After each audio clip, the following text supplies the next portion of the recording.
Ons sê goeienaand almal. Weer eens welkom. En ons gaan nou aan met ons reeks, bietjie verder gesels vanaand. En ek hoop julle is gereed vanaand vir regtige 'n vervulling van ons denke. Deur God se Gees. Oorname in ons denke. Dankie. Voordat ons begin, kom ons raak eers stil. Ek kan net gou my knoppietjie kry.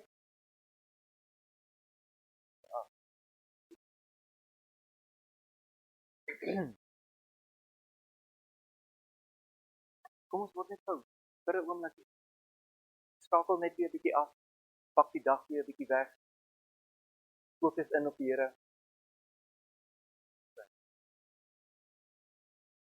Here, ons kom vra weer vanaand dat U vir ons sal in staat stel om te snap hoe hoog en hoe diep en hoe ver en hoe wyd U liefde strek. Ek bid, Here, dat ons heeltemal vervul word met die volheid van God. En ek bid, Vader, dat U ons in staat sal stel om te begryp wat U vir ons gedoen het. Dat dit ons gedagtes kan impakteer en verander, vernuwe. En dat ons kan snap dat ons nuwe mense is en wat dit beteken. Ek bid dit in U naam. Amen. Mag die Here vanaand weer eens vir julle kom aanraak deur sy Gees. Mag daar 'n ontmoeting wees, 'n vars ontmoeting, nie soos gisteraand of eergisteraand of 'n week of 'n maand gelede nie, maar 'n vars ontmoeting in sy Gees met die Vader en Jesus Christus. Amen. Ons het nou moet ek net die PowerPoint opkry.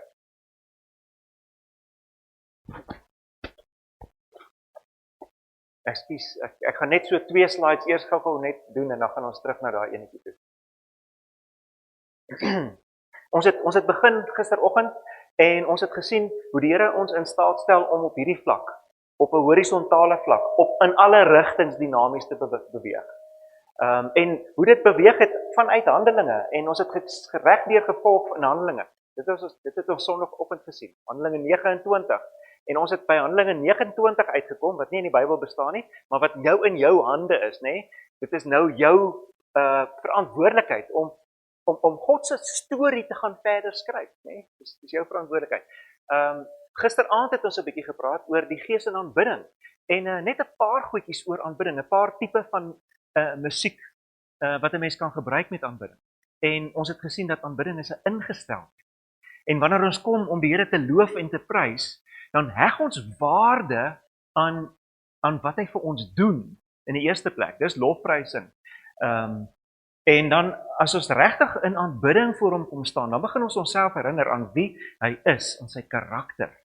Want dit is die kern van waaraan ons moet vashou, is wie hy is. Dis die feite. Dit wat hy doen, ek kan dink hy doen goeders in my lewe wat dalk nie so is nie. Maar oor sy karakter kan ons nooit stry nie. Oor sy karakter, dit wat in die woord staan, kan ons nooit stry nie. Goed, vanaand gaan ons 'n bietjie uitkom by die Gees van God se werking in ons gedagtewêreld. Want ons het gisteraan daarna gekyk, dat wanneer die Gees begin beweeg, dan help hy ons om verhouding te bou met hom opwaarts. Dis nou nie meer horisontaal nie, dis nou vertikaal. Deur die Heilige Gees is ons in staat om verhouding te bou met God. En dan verhouding te bou met onsself. En dit is nou waar ons vanaand is. Ons verhouding bou met onsself. Dan gaan ons môre aand 'n bietjie kyk na verhouding bou of die Gees se werking tussen ons as gemeenskap van gelowiges en wat dit is om as gemeenskap van gelowiges regtig saam te bid. En dan die laaste aand gaan ons 'n bietjie kyk na verhoudingsbou. Hoe gaan ons uitreik hier na buitentoe? Want dit is nie net ons wat saak maak, ons wat mekaar kan warm broei wat saak maak nie. Daar's 'n wêreld daar buite wat wag. So dit is wat ons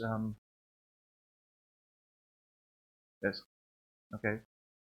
As ek so maak, dan sit jy hom net oor. En nog enetjie. Ja, kom hy en dan daar sê vanaand is ons daar by dieselfde begrip, identiteit. Goed. Ons het gisterand 'n bietjie gepraat oor die musiek en nou kan jy die musiek regkry. Ons gaan dit nou. Ons het gepraat oor daardie feesmusiek. en lekker harde in jou ore raas, in jou binnegoed laat skud, musiek. En dit is lekker, want dit is ons sing vir mekaar en teenoor mekaar. Ons kyk eintlik nog nie eers na die Here nie, ons praat oor hom met mekaar. En dan kom ons by 'n punt dat ons hom begin na hom toe kyk en hom begin prys vir alles wat hy vir ons gedoen het. En dan is daar ander tipe musiek. Die een wat ons vanaand by gaan kom, gaan lekker gaan 'n bietjie meer van aanbidding. Julle gaan sien dis lofprysing, maar 'n bietjie meer aanbidding wees. Dis een lied wat ons gaan doen vanaand van Retief Burger, en dan direk daarna gaan ons 'n ander lied doen wat regtig wat ons eintlik alleen, onthou julle daardie prentjie van die tabernakel wat ek gisteraand gewys het, waar jy saam met Jesus instap na die Vader toe, en waar jy eintlik vir hom gaan vra, Vader, ek wil meer en meer soos U wees, Jesus, ek wil meer en meer soos U wees. En die lied, daar's 'n baie woorde wat herhaal, en dis nie om mense se intelligensie te onderskat nie, dis om jou te laat nadink oor dit wat jy sing. So daar's baie refrein is baie keer, meer en meer en meer. En terwyl die lied speel, dink daaraan, wat beteken dit vir my om meer en meer soos Jesus te wees? So dis 'n meditatiewe lied. Ons sing daar baie meditatiewe liede wat ons gebruik. Dona nobis pacem. Julle het hom al gesing, nee. Dis net Dona nobis pacem. Dis die volle woorde van die lied, en ons sing dit oor en oor en oor. Dis sodat jy daaroor kan nadink. OK. Ons gaan hierdie 2 liedere sing. Dit gaan nou met musiek, met orkesmusiek wees. Nog iets oor aanbidding. Wanneer die Here jou anders laat kyk na aanbidding, dan maak dit nie saak of dit met 'n orgel of klavier of 'n orkes of sonder dit maak nie saak nie. Dit maak nie saak of dit oerou liedjies of splinter nuwe liedjies is nie. Want die Here maak die goed nuut in jou hart. Ek is so dankbaar vir Edna, en ek voel so sleg oor gisteraand oor dat ek nou 'n bietjie van 'n misverstand gehad het, maar oom Kas het my mooi laat verstaan hoe werk die dinge nou. So ek verstaan nou. So ek het so waardering, my pa was ook 'n orgelis, so ek het baie waardering vir jou musiek. En as ek nou musiek gaan gebruik, is dit dat jy ook kan rustig sit en ontvang en geniet, sonder om met inspann en te speel. Maar dit maak nie saak of dit met 'n orkes is, en of dit met 'n orgel is nie, dit gebeur hier in jou hart. En dit is wat belangrik is. Maak nie saak watter tipe musiek, watter ou lied of nuwe lied is. Goed, kom ons maak 'n tydjie, wat ons nou oop. Die een tipe lied, voordat ek dit gaan speel, die een tipe lied, ek noem dit 'n weeklied, 'n souksang, 'n weeklied. Dis letterlik, ek laat toe dat die musiek oor my spoel. Dis nie vir my om te sing nie. Daar's vreeslik baie sulke tipe musiek. Wat mens nie sing nie. Dis nie singbare goed nie, maar dit is luistergoed. Dis dinge wat eintlik oor jou spoel om jou ingestel te kry op weer. So met dit wat ons gisteraand gedoen het, ons maak dit net klaar met die 2 liedere wat ons rustig gaan sit en dan net luister en toelaat dat die Here met ons daardeur werk. Dankie.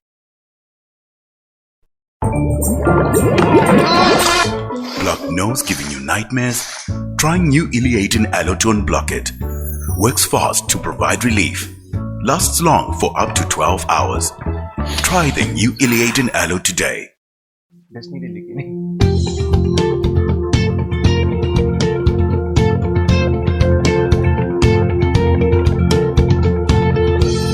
God van vreugde, God van vrede, God van lewe en bovenal. God oor my,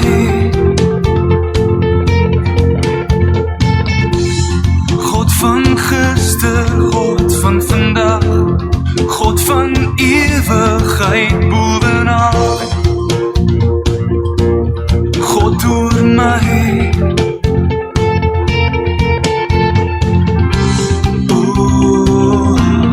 God oor my.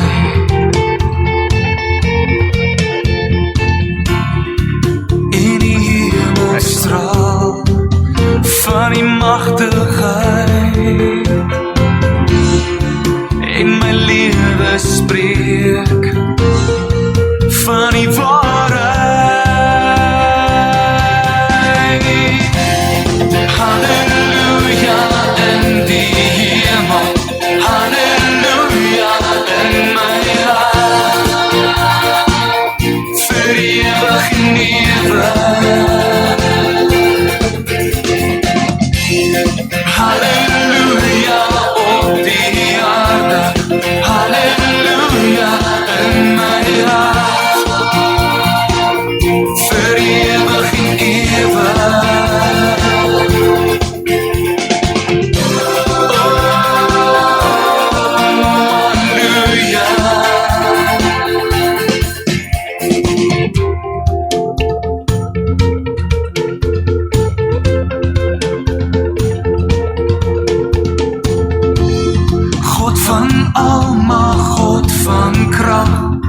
God oor die nasies en bovenal, God oor my, God van verlossing, God van genade, God van vergifnis en bovenal, God oor my.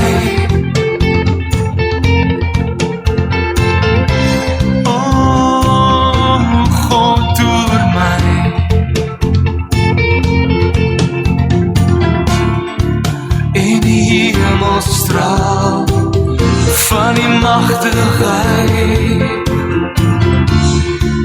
en my lewe spreek van die waarheid. Halleluja in die hemel, halleluja in my hart, vir ewig en ewig. Halleluja op die aarde, halleluja in my hart, vir ewig en ewig.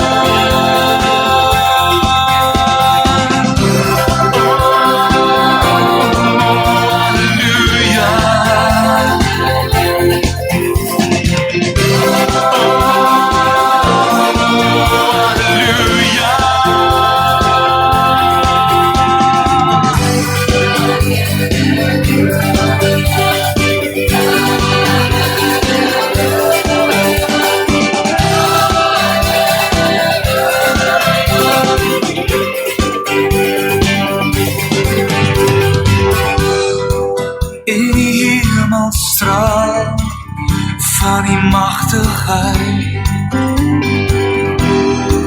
en my lewe spreek van die waarheid.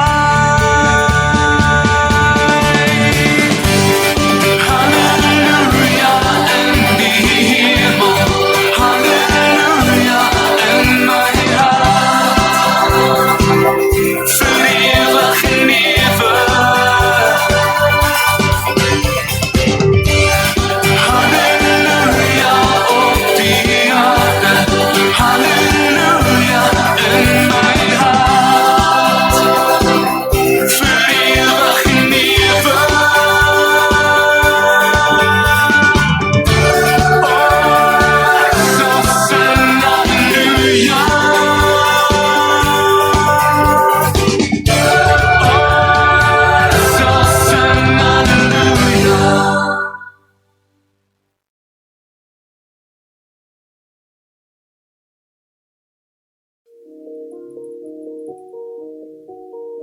I'm all about lifestyle.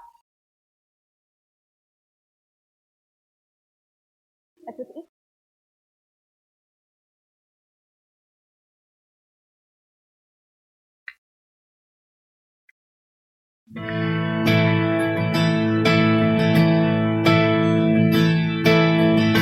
Die wat wag op die redding van die Here, vind rus in die skadu van die Heilige God. Die die Almagtige, ek sal sê, die Here is my vesting. Ek sal sê, die Here is my toevlug en krag. My God wie ek vertrou, is my God. Ek vertrou die grote naam, die wat glo, sal nie nooit ooit beskaam. My God in wie ek glo, op wie sal ek vertrou, is my God. Ek vertrou die grote naam, die wat glo, sal nie nooit ooit beskaam. My God in wie ek glo, op wie sal ek vertrou.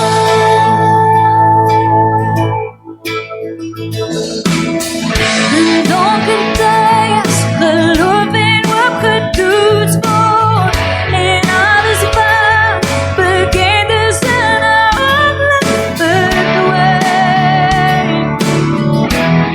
Bly U getrou en ek sal sê, die Here is my vesting. Ja, ek sal sê, die Here is my toevlug en krag.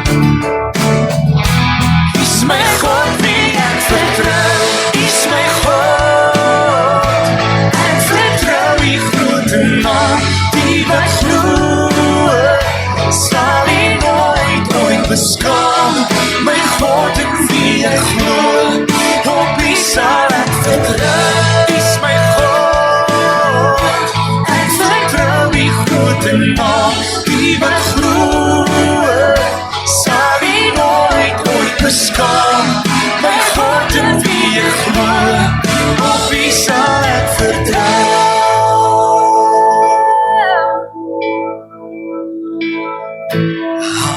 Halleluja, halleluja, halleluja, halleluja. My God in wie ek glo, op U sal ek vertrou.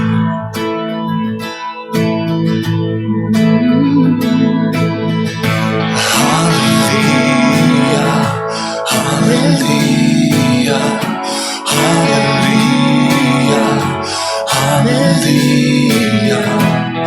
My God in wie ek glo, op U sal ek vertrou.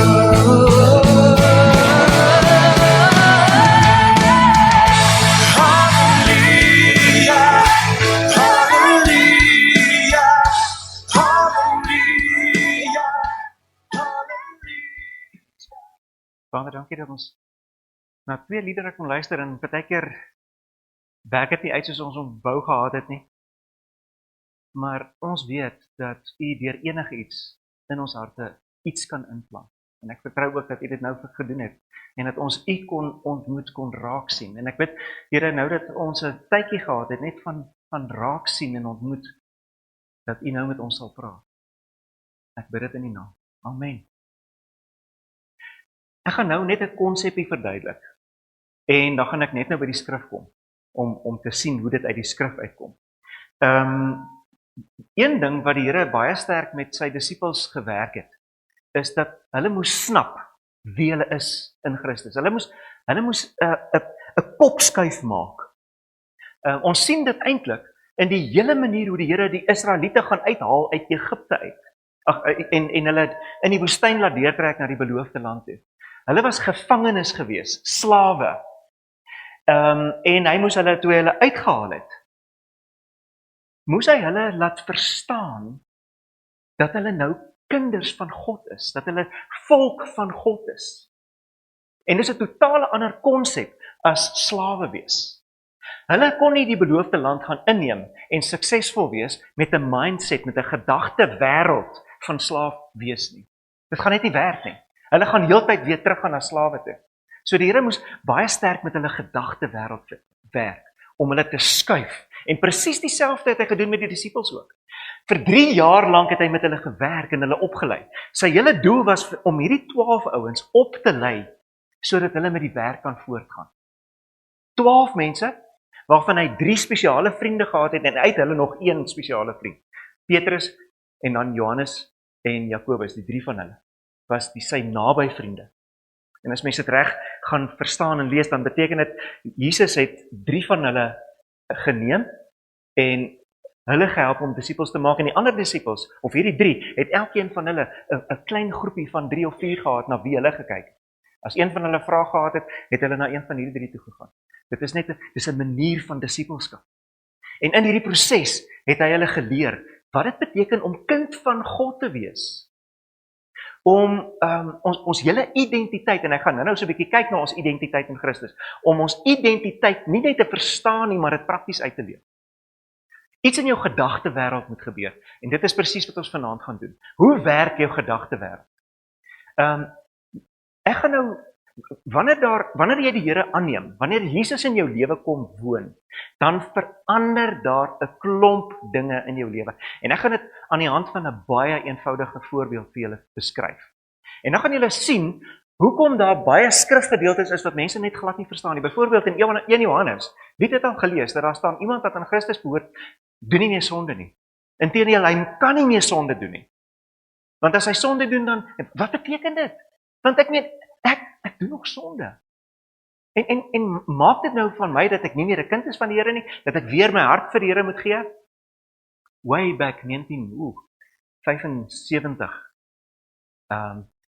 het my broer so 'n toer gehad, hy en my neef 'n toer gehad na matriek, 'n evangelisasietoer, en hulle kom toe terug na ons huis toe na die toer, en hulle kom verduidelik vir ons wat hulle gedoen het. En daai aand help hy my om my hart vir die Here te gee.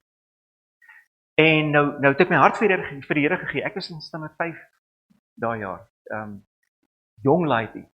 Nou het ek my hart vir die Here gegee, en ek is opgewonde daaroor om sy kind te wees, maar nou doen ek verkeerd. En nou dink ek, nou moet ek weer van voor af my hart vir die Here gee. En dan doen ek dit weer, en ek doen dit weer, en weer.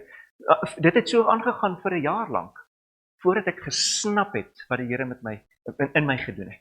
Nou goed, kom ons verduidelik die hele storie so. Hier's 'n lekker plaas, en ons het nou 'n dammetjie hier's 'n dammetjie hierso. Daar sien ons die dammetjie, en ek besluit ek wil 'n dam bou, en ek gaan nou hom vol water maak. Nou het ek 'n pyp aangelê, en ek het 'n pomp opgestel, en op die ouene het ek nou 'n hele kontrapsie daar, dat daar water kan ingaan, en nou begin ek die dammetjie vol tap. En nou tap ek die dammetjie vol. Kyk net, daar word hy vol. Oeps, lekker, tjok en blok vol. En die eerste dag toe ek nou gaan proe aan hierdie lekker water, toe ruik dit presies soos dit lyk. Slijmerig en aaklig. Maar nou is die dammetjie klaar vol. En ek besef, die oorsaak is nie die dam nie. Die oorsaak is die bron waaruit dit kom. Hierdie ene is vrot. En omdat hy vrot is dit vrot. Nou, wat staan my nou te doen? Moet ek net kloor ingooi en maar aanhou pomp? Nuwe water inpomp? Nee, ek sal 'n ander bron moet kry. Hierdie dam, ek kan hom nie leeg tap nie, hy's 'n bietjie groot. So wat ek moet doen is ek gaan hierdie kontrapsie afhaal, en ek gaan eers soek vir 'n lekker bron, en ek gaan eers toets of die water reg is. En hier is die wonderlikste water ondergrond, 'n lekker dik stroom water. En wat ek doen is ek kom sit die hele pomp aan hierdie kant op, en nou begin ek water inpomp. Nou wil ek nou moet julle hierdie wonderwerk sien gebeur. Die eerste oomblik as die water daar bo inval, as die eerste druppels van hierdie lekker water daar inval, dan is daai dam glashelder. Is dit reg so? Nee, party mense sê, nee. Nee, dit werk nie so nie. As jy 'n vuil dam vat en jy pomp skoon water in, om dit mettertyd skoon te maak, dan vat dit lank vir skoon water om in te tap, en die mengsel om al hoe dunner en dunner te word van die slegte water, met die goeie water. Dit is presies wat met ons werk. Hier is jou gees, hier is jou hart. As jy gebore word jy met 'n vrot hart, 'n dooie hart, met duisternis in jou hart. Jou gees is eintlik dood. Dis afgesny van God af. Dit het alle potensiaal om die mees verskriklikste dinge te doen. Jy het dit terwyl as jy gebore is, daar is hy. En hier is jou denke, en jou wil, en jou emosies. En dit wat hier in jou gees gebeur, in die dooie gees, dit spoel oor na die res van jou lewe toe. Spoel oor na jou lewe toe. So dit wat hier is, daarso, dit is daar ook. En as jy verkeerde goeders dink en sê, dis omdat jou gedagtes daarvan vol is, maar dis meer, dis omdat jou hart daarvan vol is. Nou wanneer die Here, Kolossense sê dit eintlik vir ons baie mooi, wanneer die Here in ons lewens inkom, dan staan daar, ons word dan met Christus besny, né? Kolossense 2. Ons word met Christus besny. Weet julle wat beteken dit? Dis asof Christus inkom en hy kom sny daai dooie, donker gees, my sondige natuur. Dit is die ding wat maak dat ek van nature sondig, altyd sondig. Hy kom sny dit weg. Nee? Hy kom sny dit weg. Daar staan, ons het die sondige natuur met sy gewoontes uitgetrek en weggegooi. Ons het nie meer 'n sondige natuur, ons het 'n vleeslike natuur. Ja. 'n vleeslike natuur, maar ons het nie meer 'n sondige natuur. Hy's weg. Hoekom? Ons het nou deel gekry aan God se gees het in ons binneste kom woon, in ons hart kom woon. Ons het deel gekry aan God se gees. En hier is my wil. En God se gees kan in my gees woon en niks gaan gebeur nie. As ek nie sê, ek wil dit graag laat gebeur nie. Want my wil is die switch wat aanskakel, dat God se gees my denke, my emosies, en selfs my wilsbesluite kom oorneem. En dan kom sien ons, hoe die dam al hoe stadiger, of al hoe vinniger, suiwerder en suiwerder word. En hierdie proses, is die proses van heiligmaking. Dis 'n proses van disippelskap, waar jy meer en meer soos Jesus word. Meer en meer sy karakter aanneem. Meer en meer dit wat in die gees in jou hart is, in jou gedagtewêreld inkom. Okay. Dit is een verduideliking om te sê wat gebeur hier. Ek gaan nou nog 'n verduidelikingkie maak, om vir julle te sê, dat jy kan verstaan in jou wese wat gebeur. Ons weet, ons is 'n tempeltjie, so hierdie is dis jou liggaam, dit simboliseer jou liggaam. Okay? Kom ons kyk nou hoe lyk hierdie ene, dis 'n tweede voorbeeld. Ons is 'n tempel van die Here, in jou liggaam, wat die huis is jou innerlike wese. En jou innerlike wese, sê die woord, kan net geskei word, deur die woord self, tussen gees, jou gees wat in die binnekant, die kern van jou lewe, jou oriëntering van jou lewe, en jou sielsdimensie, die groter geel gedeelte.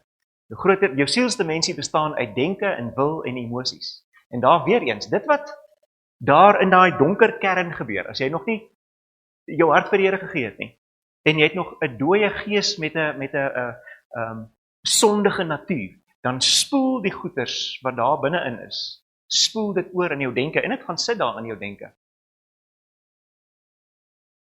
In jou denke, in jou emosies, selfs in jou wilsbesluit. 'n klomp vieslike goed.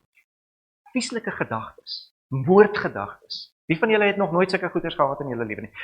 Kwaad emosies. Emosie wat wil opstaan en slaan. Emosie wat wil opspring en skree. Dis 'n klomp slegte emosies, maar hulle is daar. En wanneer die Heilige Gees in ons inkom, as ons vir Jesus vra om in ons lewens in te kom, dan maak hy ons gees nuut. Sy gees kom woon in ons gees, in ons binneste. Maar dit beteken nie dat jou emosies nuut geword het, of jou gedagtes nuut geword het, of niks anders nie. Jy is nog amper presies dieselfde buiten, dat die Here in jou lewe woon. Dis al. En soos wat die Heilige Gees met jou werk, soos dat jy toelaat dat die Gees met jou werk, okay, daar kom nog 'n klomp seergoeders van buite af ook in. Die Satan en al sy bose magte gooi ook nog 'n klomp goeders in. Mense wat met jou spot, gooi ook nog 'n klomp seer emosies met jou in, né?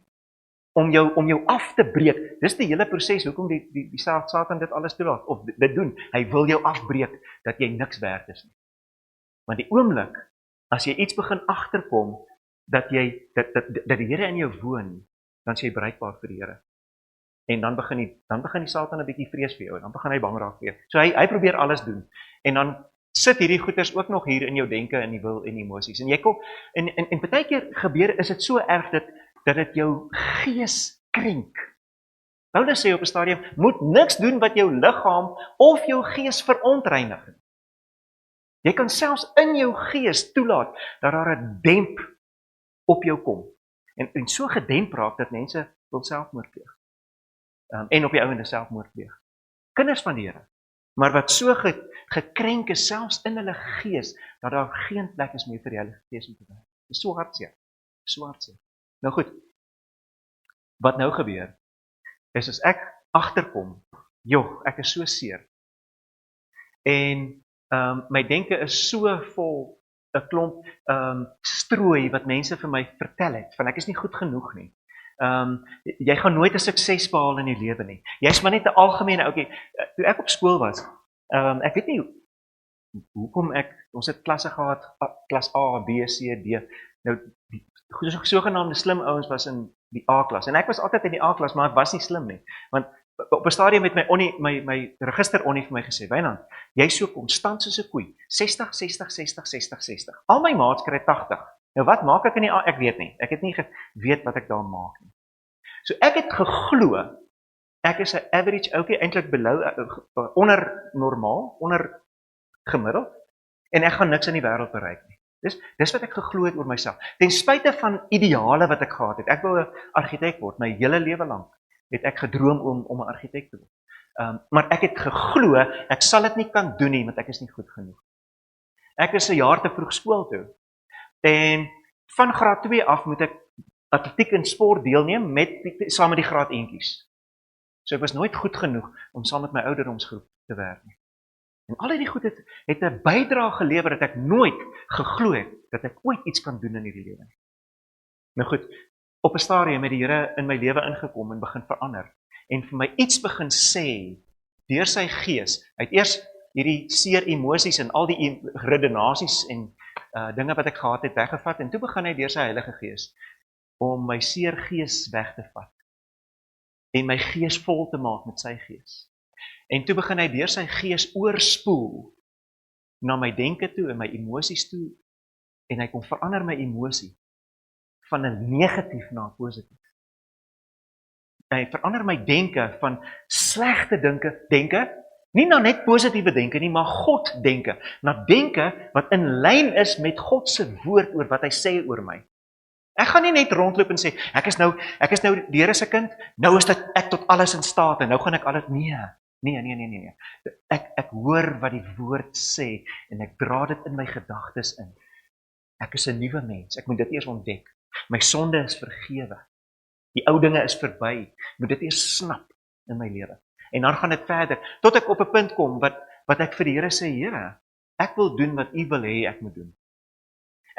Ek het altyd gedink ek is nie goed genoeg nie, maar ek weet nie wie ek is nie, ek weet nie waartoe ek in staat is nie. Wys my. En die Here begin my wys waartoe ek in staat is.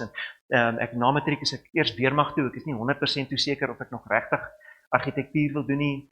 Op daai stadium het die CA's meer geld gekry, so ek het gedink ek gaan nou maar dalk moet ek CA gaan doen. En ek is nog deur mekaar, en toe ek in die weermag is, kry ek 'n baie ernstige rugbesering en ek is in die hospitaal en ek is baie kwaad vir die Here. Ek het in matriek ook my rug seer gemaak. En op grond daarvan kon ek nie verder atletiek doen nie. Ek het gekwalifiseer vir SA's. Ek was onder 17. Ek het SA's 100 meter en 200 meter gekwalifiseer toe ek standaard 9 eintlik onder 16 was. En hierdie was ook een van my groot drome. Ek gaan SA's doen. En ek gaan wen. My tye het ek vergelyk met al die ander ouens. Ek gaan dit doen. My droom is gesteel en ek is kwaad vir die Here. Nou is ek in die weermag. En ek is in Uppington en daar's die JL's wat hulle noem, die junior leaders, om luitenant te word, en ek is in die groep, en daar's ek uit die groep gegooi, omdat ek my rug seer gemaak het. En ek is kwaad, en die kapelaan kom daar aan, ek jaag vir hom weg, ek sê vir hom, ek wil niks met jou te doen nie, of met jou Here nie, hy's 'n spoilsport, hy vat my drome weg. En in daai week, hulle gooi my uit in 'n tent, in die hitte van Uppington, lê ek in 'n tent, ek dehydreer amper daar. Maar in daardie hittige tent kom die Here en hy ontmoet my. En hy begin met my praat, dat hy my wil hê dat ek vir hom moet werk, dat ek sy koninkryk moet opbou. En die wilsbesluit, onthou nou, ek het gesê gisterand, ek hou nie van dominees nie. Hierdie ding dat die Here my geroep het, was vir my 'n verskriklike ding. Regtig mense, dit was my horribaal, dat ek moes dink. Want die enigste ding wat ek dink, as ek nou vir die Here gaan werk, ek moet 'n dominee word. En ek wil nie, ek hou nie van hulle nie. Ek wil nie soos een wees, ek is 'n sportou. En 'n dominee het altyd 'n das aan en 'n Bybel onder sy arm en ek wil nie, ja broer, ja suster oomie wees. Nee. So dit was vir my 'n verskriklike ding, om my wil in plek te kry, dat ek vir die Here sê, ek is gewillig. Ek is bereid om dit te doen, as U wil hê ek dit moet doen. Daai gehoorsaamheid. Jy sien, dis wat gebeur, wanneer die Here jou denker nuut maak, en jou emosies nuut maak, en al daai seer en verwerping wat hy wegneem, dan bring hy vir jou 'n nuwe prentjie van jou toekoms, en hy help jou om dit te kies. En wanneer jy daarby kom, dan begin hy vir jou vat op 'n toer, waar hy jou voorberei vir die nuwe toekoms. En ek is daarvan oortuig, elkeen van ons kom op daai punt, waar die Here vir ons ietsie wys van hoe sy koninkryk funksioneer. En wat jy sê, ja Here, ek is in my ouderdom, ek is gereed, ek is bereid om U koninkryk te laat kom, wherever. En dan vat die Here jou op 'n pad, waar hy jou voorberei en gereed maak, om sy doel te bereik, om sy koninkryk, daar rondom jou in jou lewe, te laat kom, en te laat floreer. Dis wat hy doen. En dit begin by hierdie proses van vernuwende denke. Nou goed, kom ons kyk 'n bietjie, hoe kom ons hier by die skrif uit? Daar's 3 beginsels wat vir my verskriklik belangrik is, as ons by hierdie nuwe denke stelsel wil uitkom. Die eerste ene is, ons moet eers, as ons agterkom, daar's 'n verkeerde ding in ons kop, 'n verkeerde stuk denkinhoud, dan moet ons eers daarvan ontslaa raak. Anders sit ons met 'n klomp nuwe goed en ou goed, en hierdie goed gaan bots, dit gaan jou deurmekaar maak. So die oomblik as jy agterkom, hier's iets in jou kop, wat jy is nie doodseker of dit van die Here af is nie. Dan gaan maak ons seker of dit van die Here af is, en as dit nie van hom af is nie, dan verwyder ons dit van hom af weg, en ons gooi dit uit ons lewens. Dis die eerste beginsel, en ek gaan dit nou baie mooi uit die skrif uit verduidelik. Dan die tweede ene is, ons plant nuwe inhoude in ons denksysteem. Ons het nou die oues uitgehaal, ou emosies en ou denke, en nou kom plant ons nuwe inhoud. Nuwe dinge gaan ons hier inplant, en dit gaan ek vir julle lekker prakties laat doen ook. En dan, 'n derde een, en ons gaan hom nie vanaand kan doen nie, ons gaan dalk 'n bietjie môre aan daarby stil staan, is om 'n ruiltransaksie aan te gaan deur die Gees wat jou emosies betref. Dis baie keer 'n lang proses. Dit beteken baie keer dat as jy agterkom, jou emosies is deurmekaar, dat jy by iemand gaan sit om jou te help hierdie proses om hierdie emosies te ruil. Ek gaan dit nie, dis vir my die 3 belangrike elemente om by hierdie nuwe lewe van God se Gees uit te kom en sy koninkryk te laat kom. Kom ons kyk 'n bietjie na daardie eerste ene. Verwyder jou donker denke, verwyder hierdie klomp denke. As jy agterkom, hier's iets in jou kop wat nie rym met God se woord vir jou nie, dan moet ons dit wegkry. Nou 2 Korintiërs 10 het hierdie ongelooflike stukkie. Hy sê, ons het wapens, en dit is nie menslike wapens nie, ons is in 'n stryd en ons het wapens, maar hierdie wapens is magtige, danksy die Here is dit kragtige, magtige wapens, om, en nou sê hy daarso, om sterk vestings te kan breek. En dan gaan hy aan, hy sê redenasies te vernietig, en ook skanse wat opgerig is teen die kennis van God, om dit weg te neem. Dis God se Gees, God se wapens wat hy vir ons gee. En ons kan hierdie wapens 'n klomp name gee. Die bloed van Jesus is een van die kruis van Jesus is 'n wapen wat ons het. Sy naam is 'n wapen wat ons het. Sy Gees is vir ons 'n wapen wat hy vir ons gee om ons denke te vernuwe. Nou, ek was 'n jong ouetjie op Stellenbosch, begin studeer toe ek hierdie ding gesnap het. En op daai stadium het ek my neef het 'n gym gehad en ek het in die gym gewerk. En nou wil ek die Here volg. Maar daar kom mense in daai gym in, wat hulle noem dit 'n bikini, maar dis 'n bietjie nie. Dis karig aangetrek mense, jete, en blykbaar betaal jy vir alles wat weggesny word, nie vir dit wat jy aantrek nie. Hoe kry jy nou my gedagtes skoon in hierdie omstandighede? En die Here wys my dat die oomblik as ek met verkeerde gedagtes kom, hierdie ding is my antwoord. Dit wat hiervan praat is alles in jou gedagtewêreld. Vestings Paulus het daarvan gepraat, hy het nie mooi geweet wat die mediese term is en alles daarvan is nie. Maar in jou brein is daar tentakels wat boodskappe oordra. En eintlik het jou brein die natuurlike vermoë om dit amper soos 'n tik, iets soos 54 keer per sekonde herhaal hy negatiewe impulse in jou lewe. Positiewe goed herhaal jou brein 6 keer per minuut. Dis hoe jou liggaam, dis hoe hierdie verdorwe, sonde liggaam werk sonder God se gees. Met God se gees bring ons daai negatiewe impuls en vat dit weg en ons jaag die positiewe impulse op. Nou in jou brein, in hierdie tentakels, hulle het op 'n stadium 'n mikrofoto daarvan geneem. Dit lyk letterlik soos 'n bos wat groot, 'n boom wat groei. 'n vesting van negatiewe gedagtes wat saamkoek en jou heeltyd, jou gedagtewêreld heeltyd onderbreek. Nou sê die Here, wanneer sy gees begin werk, dan kom hy teen daardie fisiese goed in jou brein om dit deurmekaar te maak. En hy vernietig dit, sodat daar in jou brein positiewe tentakels kan groei, wat die teendeel van die leuns bevestig. Is dit nie ongelooflik nie? Dis hoe God se gees in ons gedagtewêreld werk. Die wapens wat ons het, breek hierdie vestings. Die redenasies, wie van julle is al vasgevang met die redenasies? As jy 'n ding wil doen, jy kan hom uitredeneer van begin tot einde.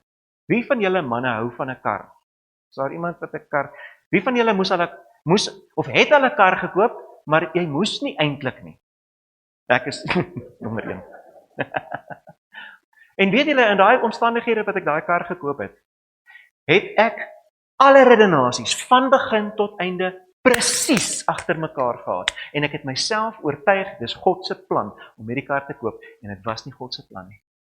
Want ek het myself oortuig, en ek het redenasies agter mekaar gehad, en God se gees kom, en as hierdie redenasies nie van hom af is nie, dan sê hy, dan breek ek dit, dan vat ek dit weg, ek verwyder dit uit jou denksysteem, sodat daar plek kan wees vir God se plan. En dan, alles wat teen die kennis van God opgerig is. Ag, die Here, hy gee nie om vir my nie. Dis teen God se kennis, want die kennis oor God sê vir ons, God is altyd by ons. Ek is nie goed genoeg vir hom nie. Hy het vir elke een gesterf. As ek die enigste mens op aarde was, sou hy dit presies dieselfde lyding deurgegaan het net vir my. Dis die waarheid. So ons vat hierdie redenasies uit. Nou gaan hy verder hierdie versie op die volgende gedeelte. Hy sê, ons neem elke gedagte gevange tot gehoorsaamheid aan Christus. En ons staan gereed om met elke ongehoorsaamheid af te reken. Nou, onthou julle, ek het nou gesê, ek is nie so slim gewees nie. Ek het hierdie versie gevat en ek moes hom uitmekaar uittrek om vir myself te sê, wat gaan hier aan? Gevange neem. Dit klink vir my soos cowboys en crooks. Kom ons speel cowboys en crooks met hierdie. Nou kom ek agter hierse gedagte in my kop. En nou wonder ek wonder of dit die Here se gedagte is. Nou sê dit, ek neem die gedagte gevange. Nou sê ek, okay, kom, hier is hierdie gedagte. Bring hom net hiernatoe, dat ek hom kan sien, dat ek in my geestesoog kan sien. Ek vat hom uit my kop uit en ek sit hom hier. Ek het hom gehands up. En nou vat ek hom na die Here toe en ek sê vir die Here, Here, is hierdie gedagte van U af of nie van U af nie? Hy's buite uit my kop uit en ek hou hom hier en ek wys vir die Here. En nou kom die Heilige Gees en hy oortuig my, nee. Nou wat doen ek nou? Nou staan daar, ek het hom nou aan Christus gaan gehoorsaam maak, maar hy's ongehoorsaam aan Christus. Daar staan, ek is gereed om met elke ongehoorsaamheid af te reken. Nou sê ek vir hom, toe, daar is hy, gaan, uit my lewe uit, ek het jou nie nodig nie. Ek het hierdie ding, mense in die gym, het ek hierdie ding gedoen. Ouens het seker gedink ek is mal, want as daar 'n gedagte inkom, dan maak ek net so, en ek draai om, en ek stap aan die kant toe, en ek, Here, okay, dankie Here. Ons het seker gedink ek is mal, maar dit het my gehelp om van lastige gedagtes ontslae te raak, van redenasies ontslae te raak. In die teologie ook, jette, daar was baie goed wat maar baie snaaks was, wat ek moes uitgooi, en hulle leer dit vir ons, ek moes dit 'n bietjie uitgooi. Nou, dit is die een ding, nee, 2 Korintiërs 10, onthou hierdie ding, vat die gedagte, Gooi hom uit. Maak hom gehoorsaam aan Christus. Maar nou, ons kan nie met 'n leë kop sit nie. Die tweede stap moet nou kom. Ons moet ons gedagtes nou volmaak met die waarheid. Wat is die waarheid? Kom ons kyk 'n bietjie. Filippense 4 vers 8 sê presies die ding wat ons moet doen. Hy sê, en ons lees hierdie ding, julle ken dit. Hy sê verder broers, verder kinders van die Here. Alles wat waar is, alles wat eerbaar is, alles wat rein is, alles wat reg is, alles wat lieflik is, alles wat loflik is, wat lof verdien, alle deugde en prysenswaardige dinge. Hierop moet julle gedagtes rig. En dit is groot woorde. Wat doen ons hiermee? Nou gaan ons prakties raak en nou gaan julle begin skryf.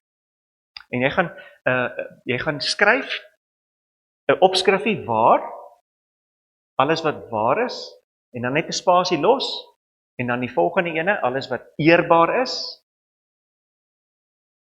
en dan die volgende opskrifie reg, en dan maak jy weer 'n spasietjie oop, en rein, en lieflik, en lof of loflik, lof verdien, en dan deugde, en dan prysenswaardig. 1, 2, 3, 4, 5, 6, 7, 8 goedjies wat daar is.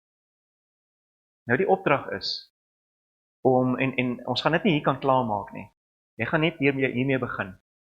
Jy gaan na die Here toe in jou tyd van stil wees, en jy gaan net vir die Here sê, Here, help my, om te sien wat is waar in my lewe. Wat is waar? En dit wat waar is feitelike dinge wat bewys kan word. Okay? So vat dit wat waar is in jou lewe. Dis waar dat ek uit 'n gelukkige huisgesin uitkom, met 'n wonderlike pa en 'n ma, wat ek verskriklik na verlang. Dis waar, ek kom uit. Dis waar dat ek 'n baie diep geseënde huwelik het. Dis waar. Dis die waarheid. Ek kan dit bewys. Ek kan vir Mariet hiernatoe bring en julle kan met haar praat. Dis waar dat ek blou oë het. Dis waar dat ek 'n blanke man in Suid-Afrika is. Maak net 'n lysie van alles wat waar is oor jou. En dan vat jy dit na die Here toe en maak dit vas in jou wese. En sê vir die Here, Here, dankie vir wie ek is. Dankie vir die 60 jaar wat ek al kon leef op hierdie aarde, dat U my gedra het. Dankie vir my gesondheid. Klompie goedjies wat waar is. Dan die volgende, eerbied of eerbaar. Wat is daar wat regtig die Engelse woord genuine is in jou lewe? Kyk 'n bietjie nou innerlik. Ons het nou eintlik na 'n klompie uiterlike goed gekyk. Kyk innerlik. Wat is daar in jou lewe wat regtig eg is? Ek dink die ou vertaling sê eg. Wat eerbaar is, wat noble is, koninklik eintlik. Ek is 'n koningskind. Jy kan dit daarin sê, dis eerbaar. Ek is 'n kind van God die koning. Ek het 'n baie diep omgee vir mense wat in nood is. Dis 'n diep ernstige ding wat eerbaar is in jou lewe. Skryf dit neer. Want op so 'n manier gaan jy die waarheid oor jouself ontdek en eintlik hoe die Here jou gemaak het. Alles wat reg is. Gaan kyk 'n bietjie na dinge wat reg is, korrek verloop in jou lewe. Ons kyk na al die robotte wat nie werk nie in die potholes, maar weet julle, daar is soveel dinge wat reg loop. In jou huis is daar goed wat reg loop. En skryf dit neer. Want ons moet onsself daarin herinner. Hy sê, alles wat reg is, fokus daarop. Moenie fokus op die verkeerde goed nie. Ons gedagtes is heeltyd vol met verkeerde goed. Met onregte goed wat nie reg werk nie. Fokus 'n bietjie op die regte goed. Jy gaan onmiddellik agterkom jou gees gaan lig. Want jy fokus op dit wat reg werk. Dan gaan ons aan na alles wat rein is. En ons lewe in so 'n besoedelde wêreld. Maar dink 'n bietjie oor hoe rein die Here jou in jou hart gemaak het. Dink 'n bietjie aan hoe rein jou huwelik is. Hoe rein jou verhoudings is. Verhouding man-vrou, wat ook al. Want as daar 'n opregtheid in verhoudings met mense is, dan is daar 'n reinheid. Hoe skoon het die Here jou gemaak? Gaan dink net vir 'n oomblik aan alles waarvan hy jou verlos het. Né?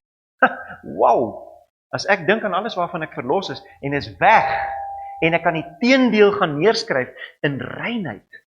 Wow, daar gaan so 'n rykdom goedjies uitkom. Dis net nie snaaks nie. Alles wat lieflik is.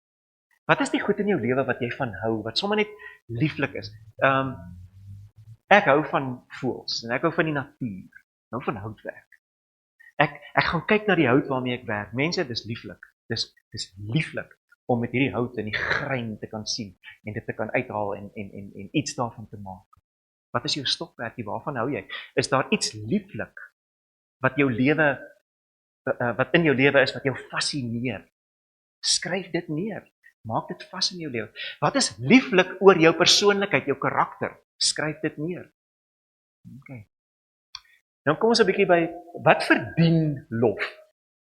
Baie van ons loop rond en ons kry nie komplimente nie. En ons dink, wat niemand sien raak nie. Maar sien 'n bietjie self raak. Wat is daar? Gaan komplimenteer jouself. Dis hierso in die volgende ding ook. Wat verdien 'n bietjie 'n applous in jou lewe? Wat het jy reg gekry? Mense, ek is trots daarop dat ek dat ek met 60er punte uit matriek uit kom deur Weermag aan die ander kant universiteit toe gegaan het en vir die eerste semester van Grieks 95 gekry het en Hebreëus ook 95. Ek het my dood gewerk, want ek het vir myself gesê, Dommie, jy moet skouer aan die wiel sit. Dis toe ek nog gedink het ek is 'n dommie. Dommie, jy moet skouer aan die wiel sit. Jy sal hard moet werk om punte te behaal. Ek is trots daarop. En ek skryf dit neer, want dit verdien lof. Ek het in my tweede jaar alles gedop, okay? Heeltemal glad nie reg. Weet julle hoekom? Ek het vir myself gesien, ek het my eerste jaar baie goed gedoen. En toe dink ek, okay, as ek met die hoeveelheid leer wat ek gedoen het, so goed kan doen, kan ek met baie minder leer wegkom en nog steeds deurkom. En toe werk dit nie. Toe werk dit glad nie. Ek dop toe my hele tweede jaar solid, heeltemal. Want ek het vir myself gesê, 'n 6 jaar se studie, 7 jaar, 6 jaar, daar's nog net 5 jaar oor, dan is hierdie swaard van dominee wees oor my. So, ek moet my lewe begin geniet. En ek het my lewe toe nou begin geniet, op 'n mooi manier, maar ek het my lewe geniet. Daar was baie keer weke wat ek brag nie daaroor nie, ek is tot my skande sê ek het 'n week wat ek nie in die klas was nie, dat ek net gaan paddle ski het en whatever in die bos gaan loop. Ek is baie skaam daaroor dat ek maar ek het dit gedop. Goed, ek is nie trots daarop nie, dis nie een van my deugde nie. Of dit verdien nie lof nie. Skryf nie. Wat is deugde? Wat kan jy goed doen? Wat is jou deugde? Ek is 'n bakster of ek is 'n houtwerker of ek is 'n onderwyser. Dit is iets wat goed is. Dit is 'n klomp deugde en dan weer eens met jou karakter en persoonlikheid. Skryf die goedjies neer. Maak dit vas. En dan kyk jy 'n bietjie, al hierdie goed is prysenswaardig. Hy sê maak nie saak as daar iets is wat prysenswaardig is in jou lewe wat nie inpas in hierdie kategorieë nie, dan maak jy 'n ander kategorie en sê jy hierdie is ook prysenswaardig. Dis ook mooi. Dis ook kosbaar vir my in my lewe. En dan vat jy hierdie lysie kort. Ek weet 'n beginsel dat ek so kwartaalliks baie keer in die begin van 'n kwartaal, dan vat ek sommer net een dag, dan begin ek met wat is waar. En my stilte tyd, dan vat ek net die waar goeders. En ek praat dit 'n bietjie met die Here deur en ek maak 'n bietjie van 'n dokumentjie daaroor. Ek skryf dit neer. En ek sit dit in 'n leer. En hierdie leer help my om te snap wie ek is. Want hoe meer ek verhouding bou met die Here, saam met die Here met myself, hoe meer het ek begrip vir wat hy wil hê ek moet doen in die wêreld. Okay. So maak tyd daarmee dat jy by die Here uitkom oor al hierdie goedjies. En daar is ons tyd uit. Ek wou nog 'n oefening gedoen het waar ek net skrifgedeeltes lees. Wat praat oor ons identiteit in Christus. So dit net insink, dit eintlik net oor jou vloei. Ons gaan dit laat oorstaan tot môre. Vader, dankie dat ons ja. Ekskuus, se vraag. En dit is nie lof. Ek weet dan daarom nie dit mooi is in die wêreld. En verwag nie daarom. Dis reg, ja. Mens verwag eintlik. Dis presies daar waar dit goed is om jouself op die skouer te klop. Daar's te veel kere wat jy iets gedoen het en jy het gedink, iemand sal dit raak sien en dan sien niemand dit raak nie. En dan klop jy jouself op die skouer. Gaan maak vir jouself tee en celebrate dit daar op die stoep en sê, kyk nou net 'n bietjie. Ons is moeilik om komplimente te aanvaar. Ons dink dit is baie verwaand en dit is nie. Nederigheid beteken om jouself te ken vir wie jy is.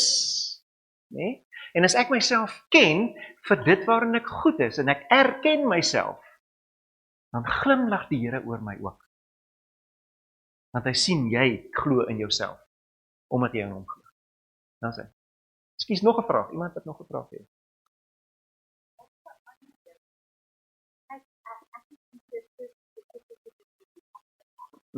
Nou as hy stel iemand sê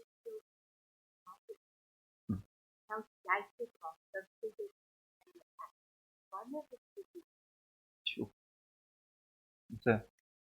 Ek dink ons het om dat oorstaan is 'n moeilike een. Ons kan net op die laag Ja. Dis 'n verskriklike belangrike een, want daar's so 'n fyn lyn tussen myself erken vir wie ek is en braggerig raak oor myself. En aan die ander kant geaffronteerd raak en my eie self weer my eie ek te laat geld. Daar's baie fyn lyne. En dit is een van daai fyn lyne. Dus weer eens, as ek met die Here verhouding bou, met hom in verhouding is in my tyd, en hierdie ding met hom gaan deurpraat, en sê, Here, maak my nederig, help my om nie op my perdjie te spring nie, en stil te wees, stil te raak, dat die Gees met my werk, en genesing te bring, soos ek nou gewys het. Dan begin jy eintlik al voor, en maak die pad gereed, dat jy later kan opbou. As daar iets seer is, dan moet dit eers uitkom, voor ek iets niets kan bysit. Dis eintlik die beginsel. Hoe was? Baie keer gebeur dit, dat daardie ding nie wil weggaan nie. O, jette, ja. Dit maak vir jou baie negatief. Ja. Want as ek net dink aan 'n seksie, is dit onmiddellik negatief. Ja. En dit wat werk in jou gedagtes, om dit te verwerk. Ja. Na die positief. Ongelooflike harde werk.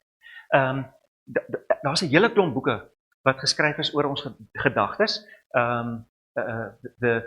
The Mind Block, dink ek is een, wat gaan oor, dit gaan daaroor dat jy eintlik met jou gedagtes in 'n sirkel begin inkom, en hy soos 'n plaat wat vashak.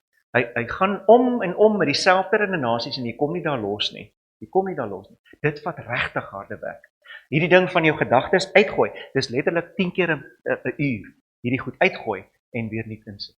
Dit is regtig nie, die Heilige Gees, ons dink as die Heilige Gees met ons werk, dan gaan dit sommer net so gebeur, en ons hoef niks te doen nie, en dis glad nie waar nie. Die Heilige Gees stel ons in staat, om deur die harde werk, deur die moeilikheid te gaan, en aan die ander kant by 'n antwoord uit te kom. Dis hoe die Heilige Gees werk. Dis hy, ja, dankie oom. Great. Ek is haastig terwille van julle, want dit is 7:30. In plaas daarvan dat ek gaan bid, gaan ek weer vra, dat ons weer so 2-2 of 3-3 na mekaar toe draai, en weer net vir die Here sê, Here, dankie vir, en dan dit wat jy gesnap het vanaand. As daar net een ding is, maak dit net met jou mond vas, in jou gedagtes vas, en voor die Here vas, dit wat jy gesnap het vanaand. Okay, elkeen het net so ietsie wat hy gaan sê, vir die Here, en dan sluit ons so af.